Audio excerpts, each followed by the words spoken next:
Hi hello வணக்கம் and welcome back to anime Tamil. நம்ம இன்னைக்கு என்ன பார்க்க போறோம்னா சோலோ லெவலிங்கோட தேர்ட் எபிசோடு தாங்க பார்க்க போறோம். ஹீரோவை அந்த ஸ்டாச்சு வெட்டினதுக்கு அப்புறம் ஏதோ ஸ்கிரீன் மாதிரி டிஸ்பிளே ஆகும். நீங்க வந்துட்டு ஒரு பிளேயரை செலக்ட் ஆயிருக்கீங்க, கங்க்ராச்சுலேஷன்ஸ்னு. நீங்க இந்த ஆஃபர் அக்செப்ட் பண்றீங்களான்னு சொல்லி கேட்கும். நீங்க அக்செப்ட் பண்ணலனா உங்களோட ஹார்ட் 0.2 செகண்ட்ஸ்ல நின்றுன்னு சொல்லி சொல்லும். அதுவும் எஸ்ன்னு சொல்லி கிளிக் பண்ற மாதிரி காட்டியிருப்பாங்க.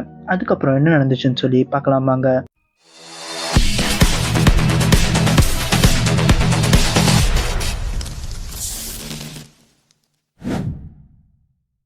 இந்த எபிசோட ஸ்டார்டிங்கே ஹீரோ சாவறதை தான் காட்டுவாங்க. ஹீரோ எனக்கு திரும்பி ஒரு வாய்ப்பு கிடைச்சா போதுன்னு சொல்லி சாவான். அதுக்கப்புறம் பார்த்தா டக்குன்னு அவன் ஹாஸ்பிட்டல்ல எந்திப்பான். ஹீரோ எந்திரிச்சொன்னு அவன் கையும் காலும் இருக்கான்னு சொல்லி பார்ப்பான். அப்புறம் அவன் நெஞ்சு தொட்டு பார்ப்பான். என் நெஞ்சிலேயே கத்தி வச்சு குத்துனாங்க, ஆனா அதுக்கான அடையாளம் கூட இங்க இல்லையேன்னு சொல்லி யோசிப்பான். ஒருவேளை இதெல்லாம் கனமா இருக்குமான்னு சொல்லி யோசிச்சுட்டு இருப்பான். ஹீரோயின் சொன்ன அவன் கதவை யாரோ தட்டுவாங்க. ஹண்டர் அசோசியேஷனோட சர்வேலன்ஸ் டீம்ல இருந்து ஜின்சூல் அண்ட் காங்க்லேஷிக்கும் வந்திருப்பாங்க. ஹீரோ கிட்ட அவங்க ரெண்டு பேரும் இன்ட்ரோடியூஸ் ஆனதுன்னு ஹீரோ ஒரே ஒரு கேள்விதான் கேட்பான். சர்வேலன்ஸ் டீம்ல இருந்து என்கிட்ட என்ன தேவைப்படுதுன்னு சொல்லி கேட்பான். ஒன்னு அவங்க ரெண்டு பேரும் இப்போதைக்கு ஒரு டாக்டர் கூப்பிடுவோம்னு சொல்லி சொல்லுவாங்க. ஹீரோ அவங்க கிட்ட என்னது நான் 3 நாள் அன்கான்சியஸ் இருந்தேனான்னு சொல்லி கேட்பான். அப்ப நான் மத்தவங்களுக்கு எல்லாம் என்னாச்சுன்னு சொல்லி கேட்பான். அவங்க ஒன்னு சொல்லுவாங்க, சாங் சியோல் அவரோட கை அழுட்டாரு, அவர் இனிமேட்டு ஹண்டர் வேலை செய்ய போறது இல்ல, அதுல இருந்து ரிட்டையர் ஆக போறேன்னு சொல்லிட்டாரு. லீஜுயும் ஃபுல்லா ட்ராமடைஸ்ட் ஆகி சைக்காட்ரி கேர்ல இருக்கா. அவ இருக்க கண்டிஷனுக்கு அவன் ஹண்டர் வேலையை திரும்பி கண்டிப்பா பண்ண மாட்டாதான் போலன்னு சொல்லி சொல்லுவாங்க. அந்த டபுள் டஞ்சன் இன்சிடென்ட்ல வெறும் 6 சர்வைவர்ஸ் தான் இருந்தாங்கன்னு சொல்லி சொல்லுவாங்க. ஹண்டர்ஸ் வேலையே கொஞ்சம் கஷ்டமான வேலை தான், ஆனா இத மாதிரி பயங்கர மோசமான இது நடக்கிறது ரொம்ப ரேர் தான் சொல்லி சொல்லுவாங்க ஹீரோ கிட்ட. சர்வைவ் ஆனவங்க சொன்ன கதையை கேட்டு ஒயிட் டைகர் டீம் அங்க ரெஸ்கியூக்கு போகுது. சர்வைவ் ஆனவங்க சொன்ன மாதிரி அங்க ஒரு டெம்பிளோ சிலையோ எதுவுமே இல்ல. அங்க அவங்க கண்டுபிடிச்சது ஒண்ணுதான், நீ தான் அங்க தரையில கொலாப்ஸ் ஆகி கிடந்ததுன்னு சொல்லி சொல்லுவாங்க. ஆனாலும் நாங்க அவங்க எல்லாரையுமே தனித்தனியா விசாரிச்சு பார்த்தோம். அப்பவும் எல்லாரும் ஒரே மாதிரி தான் சொன்னாங்க. ஆனா அவங்க சொன்னதுக்கு அந்த இடத்துல டெம்பிளும் இல்ல, செத்து போனவங்களோட பாடியும் யாருமே கிடைக்கல. அதனால உன் டீம் மேலேயும் நாங்க சந்தேகப்படதான் செய்வோம்னு சொல்லி சொல்லுவாரு. அது மாதிரி சொல்லிட்டு ஹீரோ கிட்ட கேட்பாரு, நீ ஏதாவது டபுள் அவேக்கனிங் தானியான்னு சொல்லிட்டு. ஏன்னா ஒருத்தன் ஒரு தடவை ஹண்டர் ஆயிட்டானா அவனோட இதுல இருந்து அவனால மாறவே முடியாது. ஏதாவது ஒரு சில சமயத்துல மட்டும் டபுள் அவேக்கனிங் ஆக்குறதுக்கு சில பேருக்கு வாய்ப்பு இருக்கு. அது மாதிரி ஒரு இ ரேங்க்ல இருக்க ஹண்டர் டபுள் அவேக்கனிங் ஆனா அவன் ஒரு எஸ் ரேங்கோ இல்லைன்னா ஏ ரேங்கோ போயிடுவான். அது மாதிரி ஹீரோ ஏதாவது ஆயிருக்கானான்னு சொல்லி அவர் கேட்காரு. கேட்டு ஹீரோ முன்னாடி அதை அளக்கிறதுக்காக ஒரு மீட்டர் வைக்கிறாங்க. ஹீரோவும் ஒருவேளை சந்தோஷத்துல அவன் ஏதாவது பலசாலி ஆயிருக்கானு சொல்லி செக் பண்றதுக்காக அந்த மீட்டர்ல கை வைக்கிறான். பார்த்தா அவனோட பாயிண்ட்ஸ் எதுவுமே மாறல. ஹீரோ அந்த மீட்டர்ல கை வச்சதுக்கு அப்புறம் ஆர்வம் அவங்க கிட்ட கேட்கறான், அது என்ன கட்டுது, என்ன எந்த ரேங்க்ல ப்ரமோட் பண்ணிருக்கீங்கன்னு. உடனே அவங்க எங்களை மனுஷரு நாங்க தப்பு கணக்கு போட்டோம், ஒரு ரேங்க்ல எதுவும் ஏறலன்னு சொல்லிட்டு போயிடுறாங்க. போகுது அதுல ஒருத்தர் சொல்லிட்டு போறான், சாதா இ ரேங்க்ல இருக்கவங்களே 70 இல்லைன்னா அது மாதிரி இருப்பாங்க, வெறும் 10 தான் காட்டுது, ஒரு சாதா சிவிலியன் மாதிரி தான் இருக்கான்னு சொல்லி சொல்லுவாரு. அவர் வெளில போயிட்டு இருக்க போது அவர் மனசுல ஒண்ணு தான் தோணும், அந்த டஞ்சனும் க்ளோஸ் ஆயிடுச்சு, இனிமேட்டு அந்த டஞ்சனுக்குள்ள நம்மளால நினைச்சாலும் போக முடியாது, அதுல போய் பவர்ஸ் எதுவுமே செக் பண்ண முடியாதுன்னு சொல்லிட்டு யோசிச்சுட்டு போவாரு. இவன் எப்படி சர்வைவ் ஆயிருப்பான்னு தான் சொல்லி அவர் மனசுல எல்லாமே ஓடிட்டே இருக்கும். ஹீரோ அப்புறம் பெட்லயே படுத்துட்டு எல்லாத்தையும் கேட்டானுங்க, ஆனா இந்த ஸ்கிரீனை பத்தி மட்டும் இவனுக்கு எதுவுமே கேட்கலன்னு சொல்லி யோசிப்பான். அப்பதான் ஹீரோக்கு புரியும் அவனால மட்டும்தான் அந்த பேனல பார்க்க முடியுதுன்னு. அப்புறம் ஹீரோ அந்த பேனல டச் பண்ணி பார்ப்பான். டச் பண்ணி பார்க்கும்போது அது கிராக் ஆகுற மாதிரி இருக்கும். உடனே ஹீரோ அப்பனா இது டச் பேனல் கிடையாதுன்னு சொல்லி யோசிப்பான். அப்புறம் தான் ஹீரோ யோசிப்பான், நம்ம சாவற மாதிரி இருக்க டைம்லயும் இதே மாதிரி ஒரு டச் பேனல் அங்க வந்துச்சுலன்னு. அப்போ ஹீரோவோட தங்கச்சி உள்ள வந்துருவா. வந்துட்டு உனக்கு பொறுப்பே இல்லையா, உன் உடம்பு நீ பாத்துக்கவே மாட்டியா, எந்த மிஷின் போனாலும் நீ தான் ஹாஸ்பிட்டல் அட்மிட் ஆகுற, எல்லா தடவையோட இந்த 3 நாள் நீ அன்கான்சியஸா இருந்த, நான் எவ்வளவு பயந்து போயிட்டேன்னு தெரியுமான்னு சொல்லி கத்துவா. நீ இந்த தடவை பொறுப்பா இல்லைனா நான் சத்தியமா ஸ்கூலுக்கு போறதை விட்டு ஏதாவது ஜாப் தேடி போயிருவேன், அப்பனா நீ இந்த ஹண்டர் வேலைக்கு எல்லாம் போக வேண்டாம் பாருன்னு சொல்லி சொல்லுவா. உடனே ஹீரோ அவ திட்ட போது அவளை பார்த்து சிரிப்பான். நான் இங்க சீரியஸா பேசிட்டு இருக்கேன், நீ என்ன சிரிக்கிறேன்னு சொல்லி தங்கச்சி ஹீரோவை பத்தி கேட்பா. உடனே ஹீரோ அவன் தங்கச்சி கிட்ட சரி சரி சரி அது எல்லாத்தையும் விட, நான் இனிமேட்டு இது மாதிரிலாம் பண்ண மாட்டேன், உனக்கு இது கணக்கு தெரியுதான்னு சொல்லி அந்த பாக்ஸை பத்தி காட்டுவான். உடனே அவ தங்கச்சி எனக்கு எதுவுமே தெரியலன்னு சொல்லி சொல்லுவா. சரி நான் சொல்றது கவனின்னு சொல்லி சொல்லுவான். சில கேம் எல்லாம் மெசேஜஸ் சொல்லி காட்டும்ல, அது எப்படி ஓபன் பண்ணுவேன்னு சொல்லி தங்கச்சி கிட்ட கேட்பான். ஒன்னு அவன் தங்கச்சி உன் மண்டையை அவங்க செக் பண்ணும் போல உனக்கு எதாவது ஆயிடுச்சுன்னு சொல்லி சொல்லுவா. நீ நல்ல கேம் விளையாடுவா, அதனாலதான் எப்படி ஓபன் பண்ணணும்னு சொல்லி கேட்டேன், ஏதாவது சொல்லன்னு சொல்லி சொல்லுவான். ஓப்பன் மெசேஜ் பாக்ஸ் இருக்கும், அதை கிளிக் பண்ணா ஓப்பன் ஆயிரும்னு சொல்லி சொல்லுவா. உன்னை ஹீரோவும் ஓப்பன் மெசேஜ் பாக்ஸ்ன்னு சொல்லுவான், அது இது ஓப்பன் ஆயிரும். ஒன்னு தங்கச்சிக்காரி இப்ப எதுக்கு சம்மந்தமே இல்லாம நீ கேமை பத்தி கேட்டேன்னு சொல்லி கேட்பா. உன்ன ஹீரோ அது சமாளிக்கிறதுக்கு ஹாஸ்பிட்டல்ல அவ்வளவா செய்யறதுக்கு எதுவும் இல்ல, அதனால தான் நான் கேமை பத்தி விசாரிச்சேன்னு சொல்லி சொல்லுவான். அந்த மெசேஜ் பாக்ஸ் ஓப்பன் பண்ணோன்னு அதுல you have become a player இருக்கும், டெய்லி குவெஸ்ட் ஸ்ட்ரெங்த் டெஸ்ட் முடிங்கன்னு சொல்லி இருக்கும். அதை பார்த்தோன்னே ஹீரோக்கு இந்த பிளேயர்ன்ற வார்த்தையை எங்கேயோ பார்த்த மாதிரி ஞாபகம் இருக்குன்னு சொல்லி யோசிப்பான். அப்புறம் ஹீரோட தங்கச்சி சரி அட்லீஸ்ட் நீ நல்லா தான் இருக்கன்னு சொல்லிட்டு அங்க இருந்து கிளம்புறேன்னு சொல்லிட்டு போயிடுவா. ஹீரோட தங்கச்சி வெளில போனதுக்கு அப்புறம் ஹீரோ அந்த சிஸ்டம் பத்தி ஃபுல்லா படிச்சு பார்ப்பான். இந்த சிஸ்டம் இந்த பிளேயர் ஸ்ட்ராங் ஆகிறதுக்காக படிச்சது. இந்த சிஸ்டம் சொல்றதை கேட்டு பிளேயர் ஒழுங்கா விளையாண்டா நல்ல ஸ்ட்ராங்காவா ரிவார்டு கிடைக்கும், ஒழுங்கா கேட்கலனா அதுக்கான பனிஷ்மெண்ட் இருக்குன்னு சொல்லி எழுதியிருக்கும். அது படிச்ச உடனே ஹீரோக்கு எனக்கு ஒண்ணுமே புரியலன்னு சொல்லுவான். இந்த சைடு டெய்லி கொஸ்டின் இருக்கு, இதை படிச்சு பார்ப்பான். அதுல 100 புஷ்அப், 100 ஸ்குவாட், 100 சிட்அப்ஸ், அப்புறம் 10 கிலோமீட்டர்ஸ் ரன்னிங் இருக்கும். இந்த கொஸ்டின் முடிக்கலனா அதுக்கு ஏத்த பெனால்ட்டியும் இருக்குன்னு சொல்லி எழுதியிருக்கும். அதை படிச்சு பார்த்துட்டு ஹீரோ எனக்கு அடிபட்டு இருக்கு, என்னால இப்ப இதெல்லாம் செய்ய முடியாது, நானே ஹாஸ்பிட்டல்ல இருக்கேன்னு சொல்லி அங்கேயே படுத்துருவான். இந்த சைடு ஹண்டர் அசோசியேஷன்ல இருந்து வந்தவங்க சேர்மேன் கிட்ட போன் பண்ணி ஹீரோ உடம்புல செகண்ட் அவேக்கனிங் எதுவுமே ஆகலன்னு சொல்லி சொல்லுவாங்க. அதை கேட்ட சேர்மேன் சரி சந்தோஷமான விஷயம் தான் சொல்லி சொல்லுவாரு. நல்ல வேலை இந்த டஞ்சன் எதுவும் பிரேக் ஆகல, இல்லைன்னா அதுக்குள்ள இருந்து ஏதாவது ஒண்ணு வந்திருக்கும் சொல்லி சந்தோஷப்படுவாரு. ஆனாலும் இந்த டஞ்சன் மேல ரொம்ப சந்தேகமா தான் இருக்கு இந்த இன்சிடென்ட்ல, ஏன்னா நிறைய கொஸ்டின்ஸ்க்கு இங்க ஆன்சரே இல்லைன்னு சொல்லி சொல்லுவாரு. ஆமா, இது வரைக்கும் வந்த கேஸ்ல இது கொஞ்சம் மிஸ்டீரியஸான கேஸ் தான் சொல்லுவாரு, அதனால இந்த கேஸை கொஞ்சம் ஸ்பெஷலா ஹேண்டில் பண்ணுங்கன்னு சொல்லி அந்த சேர்மேன் சொல்லுவாரு. இதை டேட்டா பேங்க்ல எக்ஸ்ட்ரா எவாலுவேஷனுக்காக அனுப்புங்கன்னு சொல்லுவாரு. அப்புறம் அவனும் ஓகே புரிஞ்சிச்சுன்னு சொல்லி போன் வச்சுட்டு இந்த நாள் ரொம்ப லாங்கான நாளா இருக்க போகுதுன்னு சொல்லிட்டு போவான். இங்க கில்ட் மாஸ்டர் சோ சாய் கிட்ட உன்னை அடுத்த பீராங்க மிஷனுக்கு இன்ஸ்ட்ரக்டரா போடலான்னு சொல்லி இருக்குன்னு சொல்லுவான். உன்ன சாய் என்னால அவ்வளவு பெரிய பொறுப்பெல்லாம் ஏத்துக்க முடியுமான்னு சொல்லி தெரியலன்னு சொல்லி சொல்லுவா. உன்ன அதுக்கு அவன் நீ வழக்கம் போல சண்டையை போடு, வர புது ட்ரைனிஸ்க்கு அது நல்ல ஒரு எக்ஸாம்பிளா இருக்கும்னு சொல்லி சொல்லுவான். இன்ஸ்ட்ரக்டரா இருக்கிறது ஒன்றும் அவ்வளவு கஷ்டம் இல்ல, அதனால நான் எப்ப சொல்றேனோ அப்ப வரதுக்கு ரெடியா இருன்னு சொல்லி சொல்லுவான். இந்த சைடு டக்குன்னு ராத்திரி டைம்ல நடு ரோட்ல ஒரு கேட் ஓப்பன் ஆயிரும். அதை பார்த்து பப்ளிக்லாம் பயங்கரமா டிஸ்டர்ப் ஆயிருவாங்க. நடு ரோட்ல கூட ஓப்பன் ஆகுது, எப்போ இந்த ஹண்டர்ஸ் வந்துட்டு எப்போ இந்த கேட் க்ளோஸ் ஆகும்னு சொல்லி தான் கேட்டுட்டு இருப்பாங்க. இந்த சைடு ஹாஸ்பிட்டல்ல ஹீரோ படுத்து தூங்கிட்டு இருக்கான். அப்போ அந்த நோட்டிபிகேஷன்ல டக்குன்னு ஸ்ட்ரென்த் டெஸ்டிங் அப்படின்னு சொல்லி 12 மணி ஆனோன்னு காட்டிடும். ஏதோ நிலநடுக்க வந்த மாதிரி அந்த இடம் எல்லாமே அதிர ஆரம்பிச்சிடும். ஹீரோ அப்புறம் என்னடா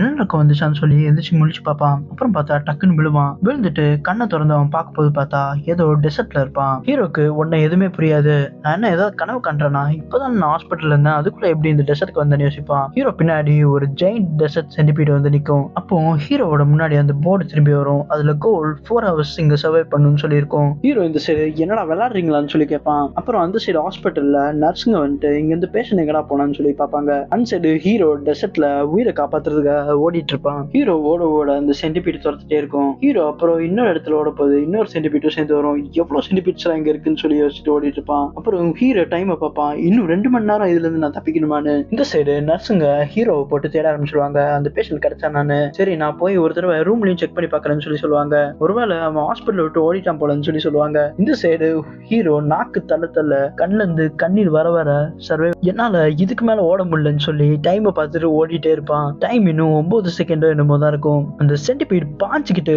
ஹீரோவை அப்படியே கடிக்க வரும். இந்த சைடு டைமும் கரெக்டா 1 செகண்ட்ல முடிஞ்சிடும். ஹீரோவும் இங்க கத்திட்டே ஓடி வந்து டக்குன்னு அவன் இருந்த ரூம்லயே திரும்பி வந்து விழுவான். அப்போ அந்த போர்ட்ல பெனால்டி குவெஸ்ட் கம்ப்ளீட்டட் சர்வைவல்னு சொல்லிட்டு டிக் காட்டும். ஹீரோ இங்க மூச்சு விட முடியாம இருமிட்டு அந்த கொஸ்ட பார்த்துட்டு அப்படியே பெனால்டி கொஸ்டான்னு சொல்லி படிச்சுட்டு டமால்னு கீழே விழுந்துரும். அப்புறம் நீங்க பெனால்டி கொஸ்ட ஜெயிச்சனால உங்களுக்கு ரிவார்டு வந்திருக்கு, அதை ஓபன் பண்ணுமான்னு சொல்லி கேட்கும். அப்புறம் அந்த நர்ஸுங்க ரூம்குள்ள வந்துட்டு சங் இங்கதான் இருக்கீங்களான்னு சொல்லி ஹீரோ தூக்கிடுவாங்க. அடுத்த நாள் காலையில ஹீரோ அவன் தங்கச்சி கூட போன்ல பேசிட்டு இருக்கான். அவன் தங்கச்சி இப்ப எப்படி உன் உடம்பு இருக்குன்னு சொல்லி கேட்கறா. உடனே ஹீரோ அவன் தங்கச்சி கிட்ட இப்ப என் உடம்பு பரவாயில்ல, நல்லா ரிகவர் ஆயிட்டு வரேன், கூடிய சீக்கிரம் ஹாஸ்பிட்டல் இருந்து டிஸ்சார்ஜ் பண்ணிடுவாங்க போலன்னு சொல்லி சொல்றான். உடனே ஹீரோ சரி நான் வந்துட்டு அப்புறமா பேசுறேன்னு சொல்லி சொல்றான். உடனே அவன் தங்கச்சி இன்னொரு தடவை நீ இது மாதிரிலாம் பண்ணாத, நான் நினைச்சு எவ்வளவு கவலைப்பட்டேன் தெரியுமான்னு சொல்லி சொல்றான். சரி ஹீரோ நான் அப்புறமா பேசுறேன்னு சொல்லி போனை கட் பண்ணிட்டு போயிடறான். அப்புறம் இந்த சைடு ஜோயி காட்டுறாங்க.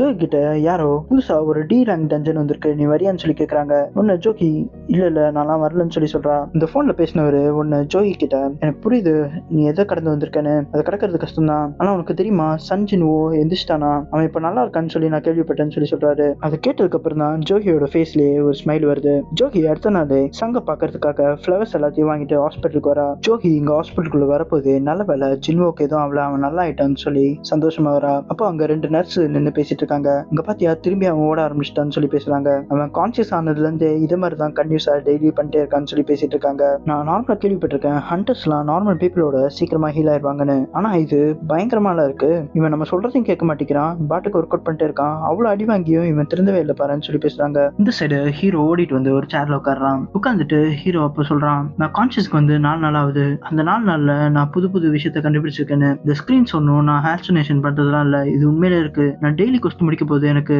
3 விதமான ரிவார்ட்ஸ் கிடைக்குதுன்னு சொல்றான். அதுல ஹீரோ ஃபுல் ரிகவரியை செலக்ட் பண்றான். அது பண்ணதுக்கு அப்புறம் ஹீரோவுக்கு திரும்பி ஏதோ புதுசான மாதிரி ஆயிடுறான். அப்புறம் அவன் பண்ற இதனால எபிலிட்டி பாயிண்ட்ஸ் ஒண்ணு ஏறுது. அதை அவனுக்கு ஏத்த இதுக்கு மாத்திக்கிறான். அவனோட எபிலிட்டி பாயிண்ட்ஸை ஸ்ட்ரென்த்துக்காக மாத்திக்கிறான். அது மாத்தினதுக்கு அப்புறம் ஹீரோ அவன் கொஞ்சம் ஸ்ட்ரென்த் ஆன மாதிரி உணர்றான். அப்புறம் அவனோட விண்டோஸ்ல ஸ்கில்ஸ் அண்ட் இன்வென்டரி ஸ்கிரீன் சொல்லி 2 ஸ்கிரீன் டிஸ்பிளே ஆகுது. அந்த ஸ்கிரீன்ஸை பார்த்துட்டு இது பாக்குறதுக்கு அப்படியே கேம் மாதிரியே இருக்குன்னு சொல்லி சிரிக்கிறான். அந்த டைம்ல அங்க இருந்த மத்த பேஷன்ஸ்லாம் ஹீரோவை ஏதோ பைத்தியக்கார மாதிரி பாக்குறாங்க. ஹீரோ ஒண்ணு அங்க எல்லாரையும் பார்த்து அதை சிரிச்சு அப்படியே சமாளிச்சிடுறான். ஹீரோ அவன் ரூம்க்கு வந்துட்டு ஆப்பிள் சாப்பிட்டு அவனோட டெய்லி கொஸ்டின் முடிச்சதுக்கு அப்புறம் கடைசியா அவனுக்கு கிடைக்கிற ரேண்டம் பாட்ஸோட ரிவார்டை ஓபன் பண்ணி பாக்குறான். இந்த தடவை என்ன கிடைக்கும் தெரியலன்னு சொல்லி ஆர்வமா ஓபன் பண்றான். அப்போ அந்த ரேண்டம் பாட்ஸ்ல இருந்து ஹீரோக்கு ஒரு சாவி கிடைக்குது. அதை பார்த்தோன்னா ஹீரோ இது வரைக்கும் எனக்கு யூஸ்லெஸ்ஸா பென்னும் அப்புறம் பேண்டேஜஸ் தான் கிடைச்சிருக்கு, இது என்ன இந்த தடவை ஏதோ சாவி வந்திருக்குன்னு சொல்லி யோசிக்கிறான். அப்புறம் இந்த சாவில இன்ஸ்டன்ட் டஞ்சன் சொல்லி காட்டுது. அப்புறம் ஹீரோ அதை பார்த்துட்டு இது வரைக்கும் நடந்ததை பார்த்ததுல இதுவும் சம் கைண்ட் ஆஃப் ஸ்ட்ராட்டஜி என்ன ஸ்ட்ராங் ஆக்குறதுக்காக இருக்குமோன்னு சொல்லி யோசிக்கிறான். இங்க ஏதோ டெய்லி வெதர் ரிப்போர்ட் மாதிரி இந்த டஞ்சன்ஸ்லாம் எங்க ஓப்பன் ஆகுதுன்னு சொல்லி ரிப்போர்ட் கொடுத்துட்டு இருக்காங்க.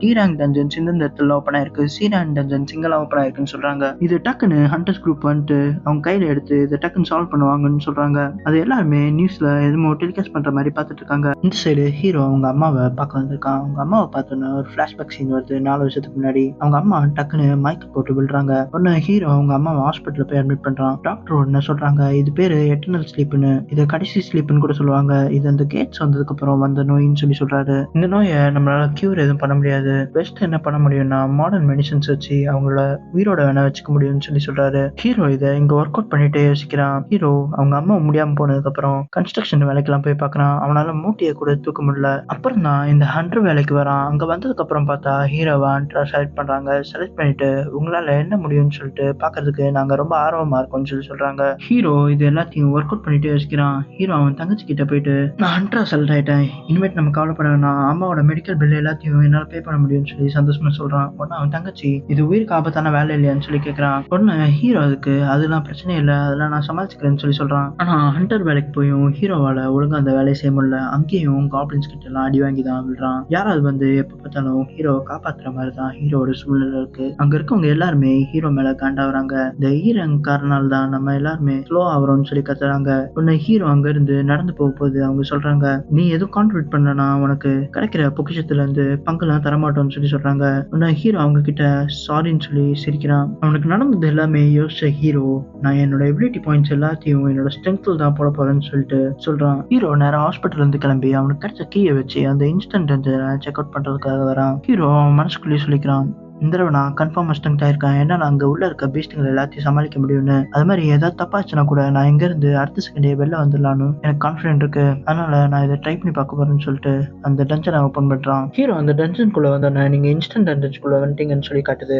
அப்புறம் அந்த டஞ்சனோட டோர் க்ளோஸ் ஆயிருது. ஹீரோவால அங்க இருந்து வெளில போக முடியல. அப்போ ஒரு பொண்ணு நடந்து போகுது. ஆனா ஹீரோவோட கண்ணுக்கு மட்டும் அந்த பொண்ணு தெரிறான். அந்த பொண்ணு கண்ணுக்கு ஹீரோ தெரிய மாட்டேங்கிறான். அதை பார்த்தோன்னா ஹீரோக்கு தெரிஞ்சது அப்ப நம்ம செப்பரேட் டைமென்ஷன்ல இருக்கோன்னு. அப்புறம் ஹீரோக்கு புரியுது இது நார்மல் டஞ்சன் மாதிரி இல்ல, இன்ஸ்டன்ட் டஞ்சன்ல இருந்து வெளில வர முடியாது போலன்னு சொல்லி யோசிக்கிறான். அப்போ ஒரு மெசேஜ் வருது. அதை படிச்சு பார்த்துட்டு ஹீரோ சொல்றான் அப்பனா நான் இந்த டஞ்சனை ஃபுல்லா கிளியர் பண்ணாதான் இங்க எக்ஸிட் ஆக முடியுமான்னு. முன்னாடி என்னால ஒரு ஈராங் பீஸ்ட கூட கில் பண்ண முடியாது, ஆனா இப்போ இந்த ஃபுல் டஞ்சன் நான் தான் கில் பண்ணி ஆகணுமான்னு சொல்லி யோசிக்கிறான். என்னால இது முடியுமான்னு சொல்லி ஹீரோ யோசிக்கிறான். ஹீரோ அந்த டஞ்சனுக்குள்ள போனோன்னு அவனோட கான்பிடன்ஸ் இழந்து பயம் வந்துருது. அப்போ பார்த்து 3 காப்ளின்ஸ் ஹீரோவை அட்டாக் பண்ண வருது. அதை பார்த்தோன்னே ஹீரோக்கு பழைய மெமரி தான் வருது. காப்ளின் அவன் வயிற்ற குத்தி கிழிச்ச மாதிரி ஹீரோவை அந்த காப்ளின்ஸ் கண்டிஷா அட்டாக் பண்ணிட்டே இருக்கு. ஹீரோ ஆனா அந்த காப்ளின்ஸை அட்டாக் பண்ணாம அதுங்களோட அட்டாக்ல இருந்து தப்பிச்சுட்டே தான் இருக்கான். அப்புறம் சக்சஸ்ஃபுல்லா ஒரு காப்ளினை கொண்டோன்னே ஹீரோவோட மனசுக்குள்ள கான்பிடன்ஸ் வந்தது. ஹீரோ அதுக்கப்புறம் அடுத்தடுத்து வந்த 2 காப்ளின்ஸையும் தார்மாரா கொள்றான். ஃபர்ஸ்ட் வந்த காப்ளினை தலையிலே குத்தி கொள்றான். அடுத்து வந்த காப்ளினை அப்படியே 2 பீஸா வெட்டிடுறான். ஹீரோ அந்த காப்ளின்ஸை கொண்டதுக்கு அப்புறம் மனசுல அவன் ஸ்ட்ராங்கா இருக்கான்னு சொல்லி நினைச்சு சந்தோஷப்பட்டு இருக்க டைம்ல டக்குன்னு ஒரு உல்ஃப் வருது. அந்த உல்ஃப் ஹீரோவோட கத்திய கடிச்சு உடைச்சிடுது. அது பார்த்த உடனே ஹீரோக்கு தெரிஞ்சது இந்த உல்ஃப் அந்த காப்ளின்ஸோட பயங்கர ஸ்ட்ராங்கானதுன்னு. ஹீரோட கால் கொஞ்ச டைம்ல கிடுக்கிடு நடுங்க ஆரம்பிச்சிருது. அது பார்த்தோன்னே ஹீரோ என்னது நான் பயப்படுறேன்னு சொல்லி யோசிக்கிறான். அந்த சம்பவத்துக்கு அப்புறம் நானும் ட்ராமடைஸ்ட் ஆயிருக்கேன்னு சொல்லி யோசிக்கிறான். அப்ப அந்த உல்ஃப் ஹீரோவை அட்டாக் பண்ண வருது. ஹீரோட மூஞ்சிலே ஒரு கோடு போட்டுருது. ஆனா ஹீரோ எஸ்கேப் ஆயிடுறான். காயம் பட்டதுக்கு அப்புறம் ஹீரோ யோசிக்கிறான் என்னை இங்க ஹீல் பண்றதுக்கு ஒரு ஹீலர் கூட இல்ல, நான் மட்டும் இங்க அடி வாங்கிட்டேன்னா என்னோட கதை அவ்வளவுதான் போலன்னு சொல்லி யோசிக்கிறான். அப்ப அந்த உல்ஃப் ஊழையிட்டு ஹீரோவை பார்த்து ரொம்ப ஃபெரோஷியஸா அட்டாக் பண்ண வருது. அதோட இந்த எபிசோட் முடிஞ்சிச்சு. திரும்பி அடுத்த வீடியோல பார்ப்போம். until then bye bye from anime Tamil. இந்த மாதிரி நிறைய வீடியோஸ் பார்க்கணும்னா மறக்காம நம்ம சேனலை சப்ஸ்கிரைப் பண்ணிருங்க.